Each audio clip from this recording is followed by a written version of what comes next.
Olá, sejam bem-vindos ao Gymcast, o podcast feito para ajudar empresários executivos de médias e grandes empresas a se tornarem líderes de mercado através da transformação de dados em estratégias de negócios. Eu me chamo Priscila Dias, eu sou advogada sócia na Amaral e Asbeck Advogados e hoje nós vamos falar sobre a decisão do Superior Tribunal de Justiça que definiu o cálculo para ser pago ao sócio dissidente.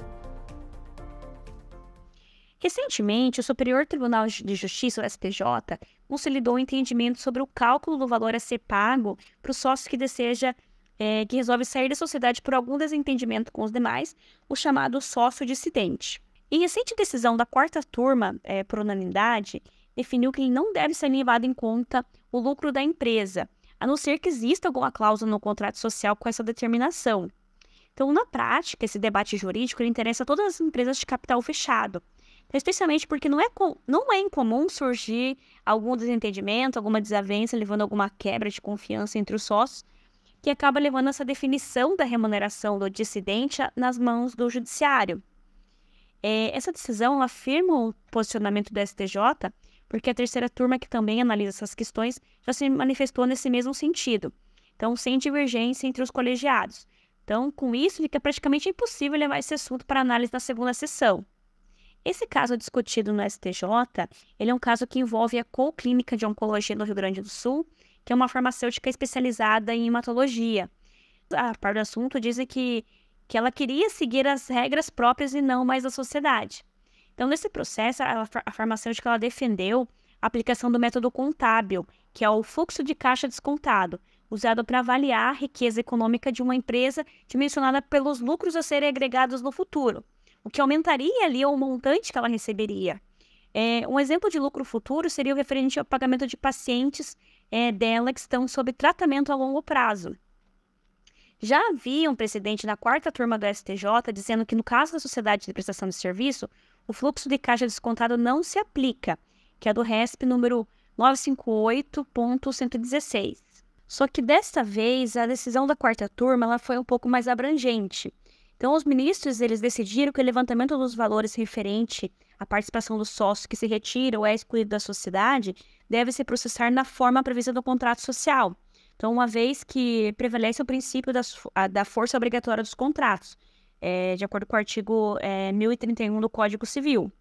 Se for omisso o contrato social, de acordo com o voto da relatora, a ministra Maria Isabel Calotti, observa-se, então, a regra geral para apuração do quinhão devido ao sócio dissidente.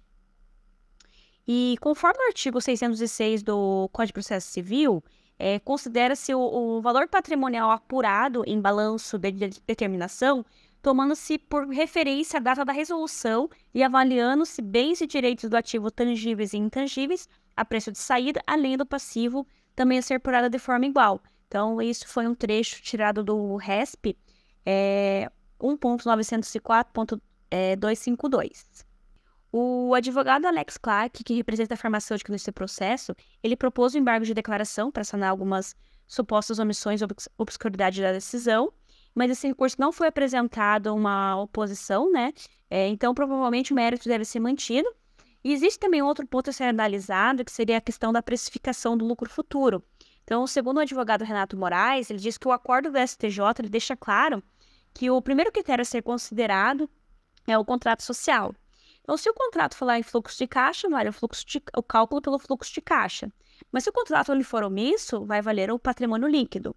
Em setembro de 2022, também, a primeira Câmara Reservada de Direito Empresarial do Tribunal de Justiça de São Paulo decidiu, segundo o voto do relator Fortes Barbosa, que mesmo na hipótese de haver previsão clausular da quantificação de haveres a partir do patrimônio líquido apurado em balanço de determinação, pode haver uma relativação.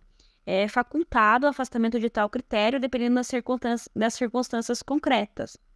Nesse processo, o relator destacou no seu voto que o critério patrimonial, embora nas sociedades comuns, comerciais e industriais seja oportuno por representar o reembolso efetivo dos haveres, não impede a adoção de critério de fluxo de caixa descontado.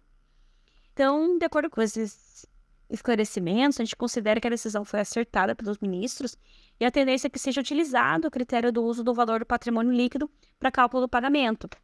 Por entender ser um critério mais justo, Se caso o sócio dissidente ele se retirar da sociedade, ele passará a gerar receita para sua nova sociedade que ele irá integrar.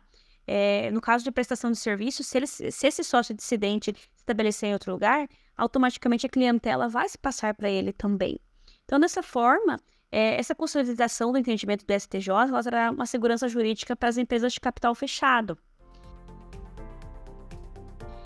Eu espero que vocês tenham gostado do tema e qualquer dúvida estamos à disposição.